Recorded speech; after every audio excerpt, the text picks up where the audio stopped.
మీరు 6 గ్యారెంటీల్లో 100 రోజుల్లో చెప్పిన దాంట్లో భాగంగా వడ్లకు 500 బోనస్ ఇస్తామన్నారు.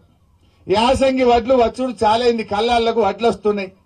గా వడ్లకు 500 బోనస్ ఇవ్వయా రేవంత్ రెడ్డి గారు అంటే ఈయన అంటాడు కేసీఆర్ నీ డ్రాయర్ ఊడగొడతా అని మాట్లాడతాడు. తెలంగాణ తెచ్చి 10 ఏళ్లు ముఖ్యమంత్రి చేసిన కేసీఆర్ మీద ఈయన మాట్లాడే భాష ఇదేనా? నువ్వు రాష్ట్ర ముఖ్యమంత్రివా, చెడ్డీ గ్యాంగ్ సభ్యుడివా నేను అడుగుతా ఉన్నా. నువ్వు మాట్లాడే భాష అదేనా నేను అడుగుతా ఉన్నా. ఏమడిగిండు కేసీఆర్? నువ్వు ఓట్ల ముంగట 500 బోనస్ ఇస్తా అన్నావు. నీ 6 గ్యారెంటీల్లో బాండ్ పేపర్ రాసి ఇంటింటికి వంచినవు. యాసంగి వడ్లు వచ్చినాయి, గా వడ్లకు బోనస్ ఇవ్వమంటే నువ్వు మాట్లాడే భాష గదా అని నేను చెప్పి నేను రేవంత్ రెడ్డి గారిని అడుగుతా ఉన్నా. భాష కాదు కదా, పనితనంతో ప్రజల మెప్పు పొందు.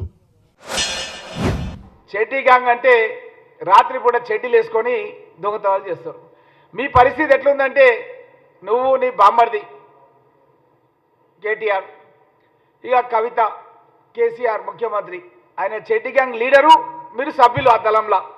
మీరు నిట్ట నిలువున ప్రజలను డే లైట్ రాబరీ చేసినట్టుగా పగటిపూట దొంగతనాలు చేస్తున్నారు. మీరు చేసుకుంటా చోరు ఉల్టా కొత్త వరకు దాటే అన్నట్టుగా మీరు దొంగతనాలు చేసి మా ముఖ్యమంత్రిని పట్టుకొని రేవంత్ రెడ్డి గారిని పట్టుకొని చెడ్డీ గ్యాంగ్ అని నువ్వు ఏదైతే మాట్లాడుతున్నావో మా కాంగ్రెస్ పార్టీ నాయకులు ప్రజలు ఎక్కడ కూడా జీర్ణించుకోలేకపోతున్నారు.